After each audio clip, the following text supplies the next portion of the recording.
Bonjour et bienvenue, ici Corinne Huette du site bossthemath.com.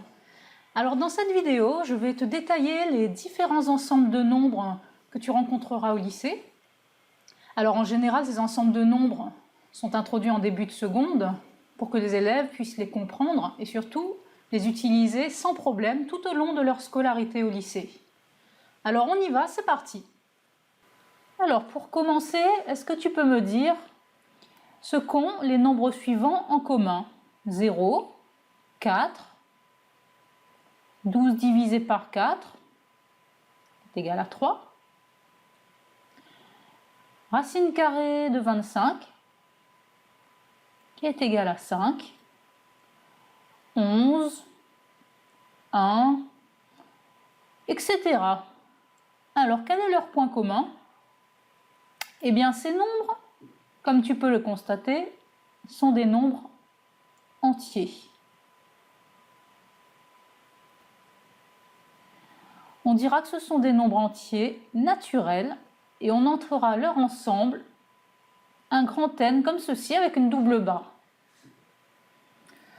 Alors on peut se demander maintenant qu'est-ce qu'il se passe si je rajoute dans cet ensemble des entiers qui sont négatifs, par exemple moins 1, moins 4, moins 11, ou encore moins racine carrée de 36 qui est égal à moins 6, ou encore moins 6 sur 2 qui est égal à moins 3. Eh bien, quand je rajoute les nombres entiers négatifs, je forme l'ensemble des nombres entiers dits relatifs.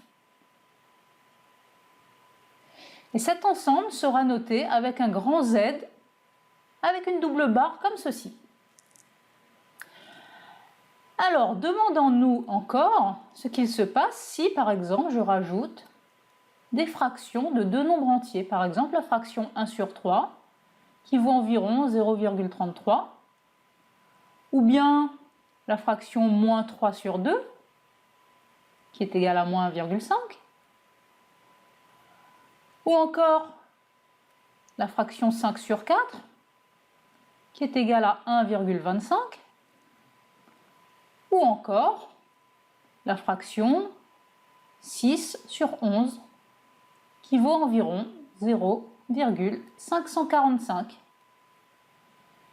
Si je rajoute dans les ensembles de nombres que j'ai déjà définis les fractions de deux nombres entiers, eh bien, je forme l'ensemble des nombres dits rationnels, que je note avec un Q comme ceci majuscule, doté d'une double barre. Alors il nous reste des nombres que l'on n'a pas touchés. Par exemple, racine carrée de 2, qui vaut environ 1,414, ou encore moins racine carrée de 3, ou encore racine carrée de 3 divisé par 2, ou bien le nombre pi, que tu connais, qui vaut à peu près 3,14, ou encore moins racine de 5. Eh bien, tous les nombres restants que l'on n'a pas pu classer dans grand N, dans grand Z ou dans grand Q s'appellent les nombres réels. Et l'ensemble constitué de tous les nombres réels est noté un grand R comme ceci, avec une double barre. Alors dans cette partie, je vais t'expliquer plus précisément ce que ça représente l'ensemble grand R des nombres réels. Alors traditionnellement, les nombres réels sont représentés par ce qu'on appelle la droite réelle. Alors parfois tu verras la droite des réels. Alors qu'est-ce que ça signifie? Eh bien tu as une droite comme ceci qui sera graduée, c'est-à-dire que ici je vais mettre un point O qui symbolisera l'origine. Alors ce point O sera repéré sur cette droite par un nombre qu'on appelle son abscisse. Le nombre en question qui le repère, c'est 0. Je mets un deuxième point sur cette droite que je vais nommer I. Ce deuxième point symbolisera, si tu veux, l'unité. sur cette droite, c'est-à-dire que son abscisse ici sera égale à 1. Donc ici, tu as le nombre 0, ici tu as le nombre 1, et par le même procédé, tu pourras placer donc l'abscisse égale à 2, l'abscisse égale à 3, 4, 5, etc. Et dans le sens négatif, ici tu pourras avoir l'abscisse moins 1, l'abscisse moins 2, moins 3, moins 4, etc. Alors, on dit que les nombres, les abscisses qu'on peut placer sur cette droite des réels, eh bien, forment tous les nombres réels. Alors, qu'est-ce que ça signifie? Eh bien, par exemple, ici, le nombre 4, tu vois qu'il appartient à la droite réelle. Et donc, je peux dire que le nombre 4 appartient à R. Donc, en fait, tu comprends bien que tous les nombres entiers positifs, 0, 1, 2, 3, 4, 5, etc., sont des nombres que tu peux placer sur cette droite et donc sont des nombres réels qui appartiennent donc à R. De la même manière, si tu regardes ici le nombre moins 2, tu as pu le placer sur la droite. Donc je peux dire que moins 2, c'est un nombre qui est aussi un nombre appartenant à R. Donc tous les nombres entiers négatifs sont des nombres qui appartiennent à R. Alors je peux me demander maintenant si un nombre rationnel, par exemple, on va prendre le cas du nombre 6 sur 4, qui est bien une fraction de 2 entiers, donc qui est bien un nombre qui appartient à Q. Alors, si je la simplifie, cette fraction par 2, elle est égale à 3 demi, et donc elle est égale à 1,5. Est-ce que ce nombre est un nombre plaçable sur cette droite des réels? Alors je suis sûre que tu es d'accord avec moi que 1,5 ici se place au milieu entre 1 et 2. Et donc comme j'ai pu le placer sur la droite des réels, eh bien, je peux dire que 1,5 est un nombre qui appartient à R. On peut faire exactement la même chose pour un nombre rationnel négatif. Par exemple, si je prends le nombre moins 5 sur 2, qui est égal à moins 2,5 en réalité, eh bien, je vais pouvoir le placer ici au milieu, entre moins 2 et moins 3. Je vais bien avoir moins 2,5. Comme j'ai réussi à le placer sur la droite réelle, eh bien, je peux dire que moins 5 sur 2, ou moins 2,5, est un nombre qui appartient à R. Alors, un petit peu plus difficile, est-ce que le nombre 2 sur 3, alors attention, c'est un nombre qui a une partie décimale infinie, il vaut 0,666666 de manière infinie. Donc c'est un nombre rationnel, hein, c'est un quotient de deux nombres entiers. Est-ce que c'est un nombre que je peux placer sur cette droite? Alors on ne peut pas le placer de manière très précise ici, hein, je sens qu'il est ici entre 0 et 1, il vaut à peu près 0,6. Comment puis-je faire pour le placer précisément? Alors regarde la petite technique ici, je trace une demi-droite que je coupe en 3 parties égales, comme ceci, 3 segments égaux. Le troisième segment, je le relie au nombre 1 sur la droite réelle. Comme ceci, je trace une droite qui relie le troisième segment à 1. Comme je veux 2 segments sur 3, puisque je veux former la fraction 2 sur 3, eh bien je vais relier le deuxième segment ici de manière parallèle à la première droite sur l'axe des abscisses et je vais tomber ici précisément sur ma fraction 2 sur 3. Alors ceci vient du théorème de Thalès, hein, puisque ici 2 sur 3, ce sera égal à cette proportion-là divisée par 1. Donc je me retrouve bien ici à avoir un nombre qui a pour abscisse 2 sur 3. Et comme j'ai pu le placer sur la droite des réels, eh bien je peux dire que 2 sur 3 est un nombre qui appartient à R.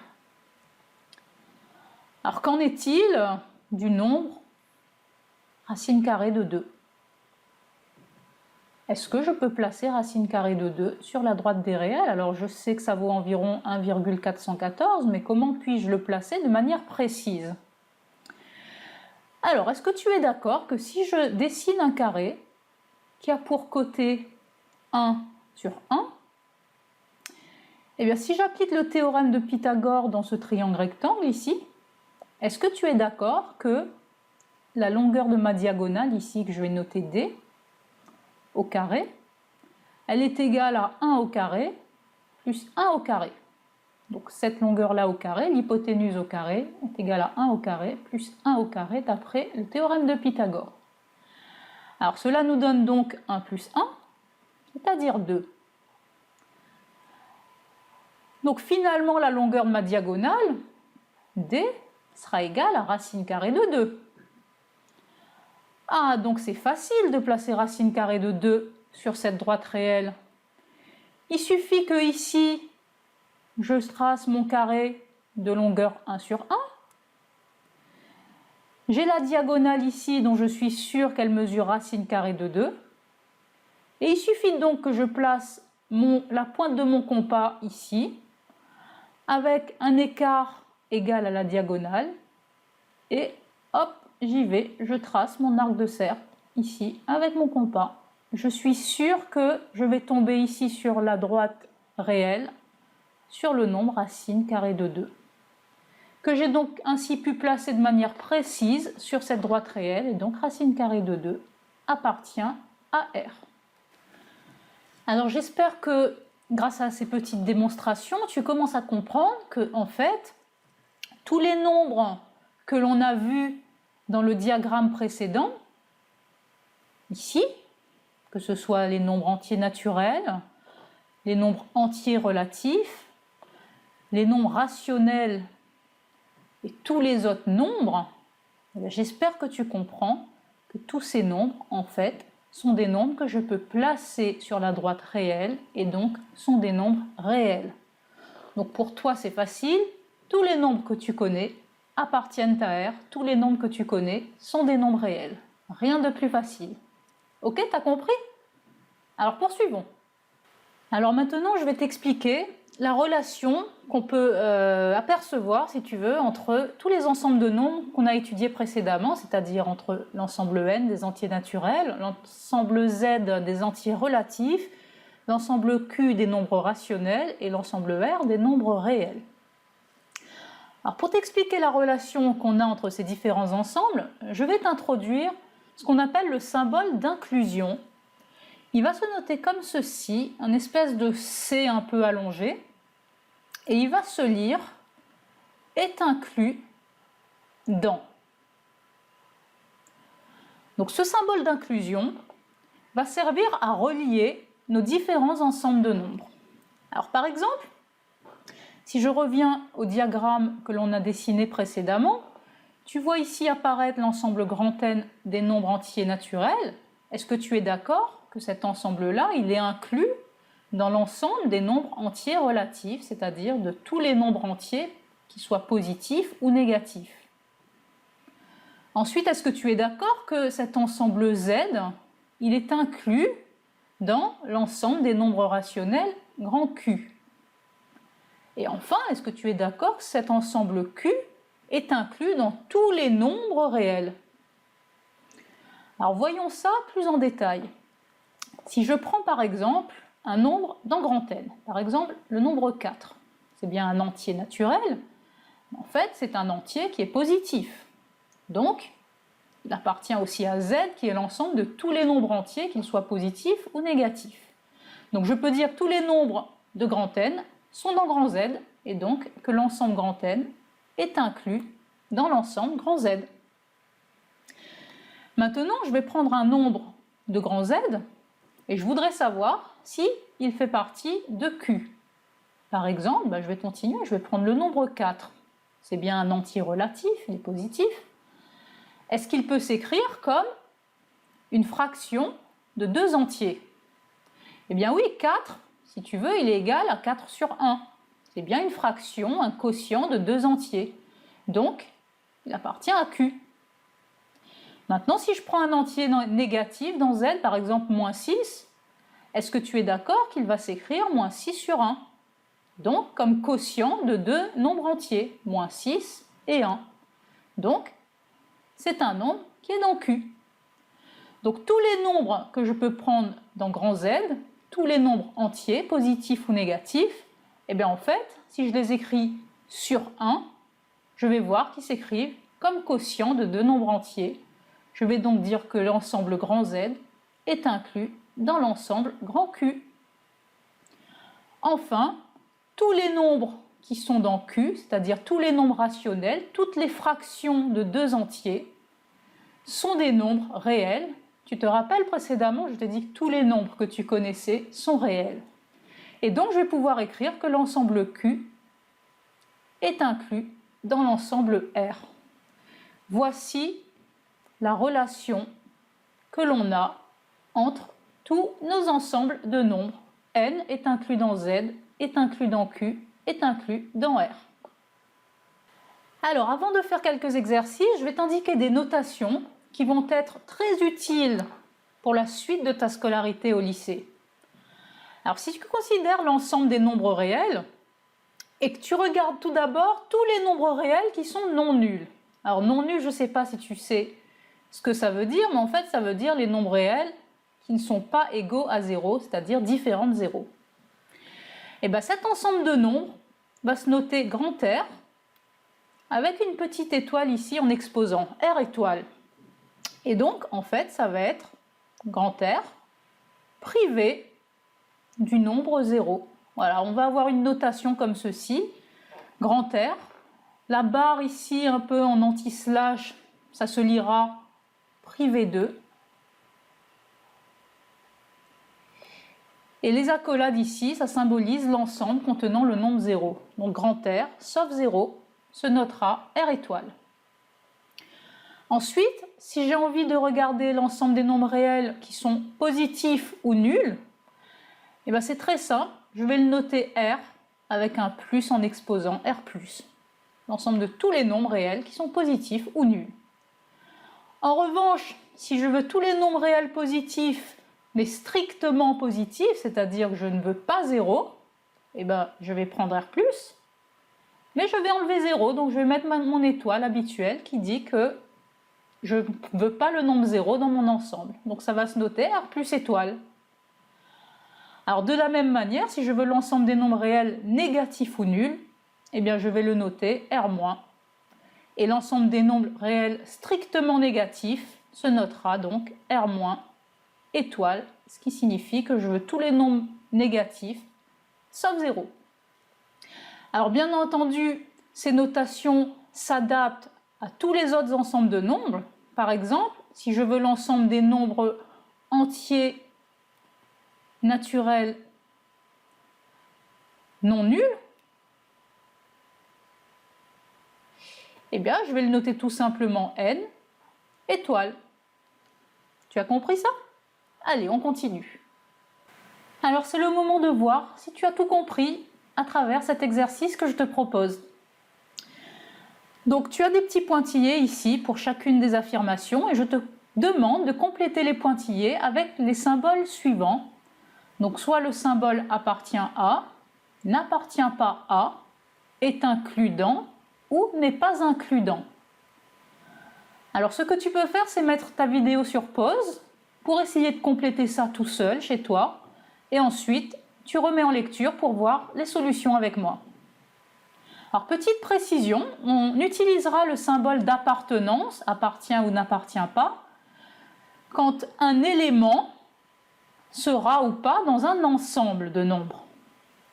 En revanche, on utilisera le symbole d'inclusion, est inclus dans ou n'est pas inclus dans, entre deux ensembles de nombres, c'est-à-dire est-ce qu'un ensemble de nombres est inclus ou pas dans un autre ensemble de nombres.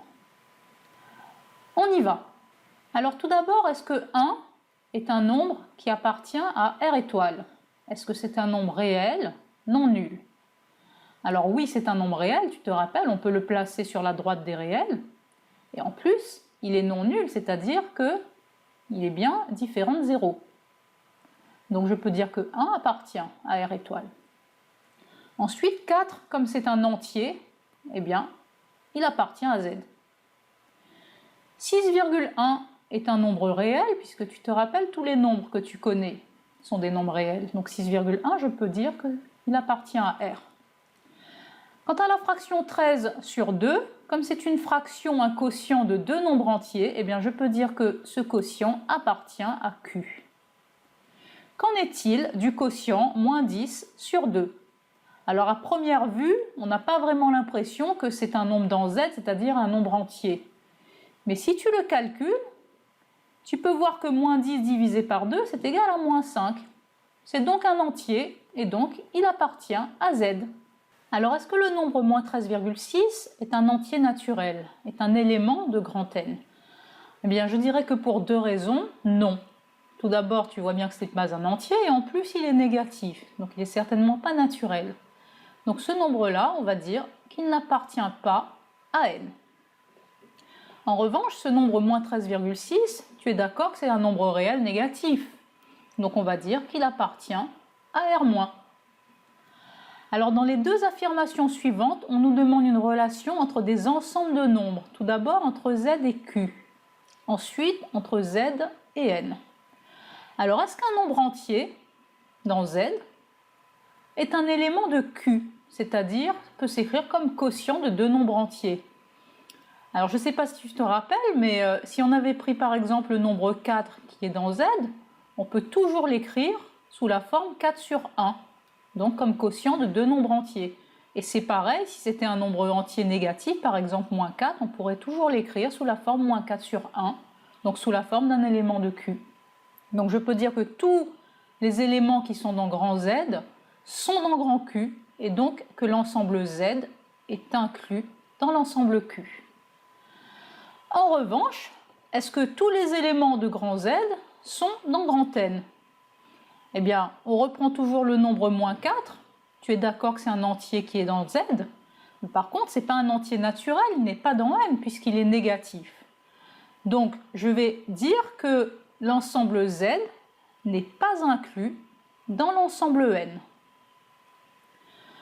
Ensuite, le nombre pi, qui vaut environ 3,14, c'est bien un nombre réel positif, donc il appartient à R+. Alors ensuite, est-ce que 0 est un élément de n étoiles? Est-ce que c'est un entier non nul? Eh bien 0 est nul. 0 est égal à 0. Je te rappelle que quand tu mets la petite étoile ici en exposant de ton ensemble, ça veut dire que tu enlèves 0. Donc ici, je crois qu'on peut affirmer sans aucun problème que 0 n'appartient pas à n étoiles. Quant au nombre racine de 3, c'est un nombre qui vaut environ 1,732 avec un nombre illimité de décimales. Ce nombre-là, on ne pourra jamais l'écrire comme quotient de deux nombres entiers. C'est un nombre réel, mais c'est certainement pas un nombre rationnel, il n'appartient pas à Q. Quant au quotient 6 sur 3, est-ce que ce nombre est un entier naturel? Alors à première vue, on n'a pas l'impression, mais si on le calcule, 6 divisé par 3, c'est égal à 2. Donc c'est bien un entier naturel, ça appartient donc à N. Si je regarde maintenant le nombre 12,45, ce nombre, tu es d'accord avec moi que ce n'est pas un entier. Donc je vais pouvoir affirmer qu'il n'appartient pas à Z.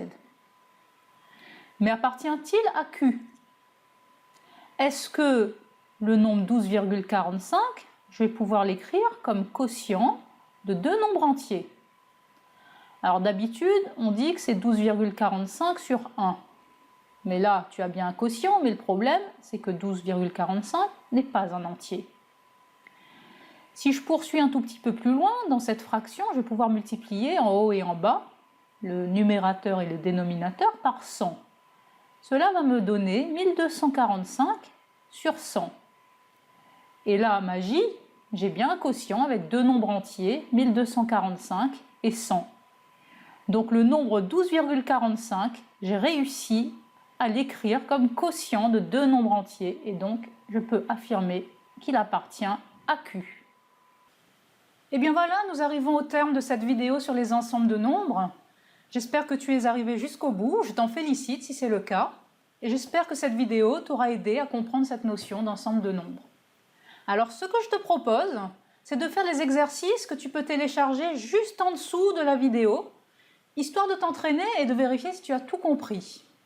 Tu trouveras également le corrigé en téléchargement, afin que tu puisses aller voir tes erreurs et surtout les corriger. Voilà, je te remercie d'avoir suivi cette vidéo sur bossthemath.com et je te dis à très bientôt. Salut!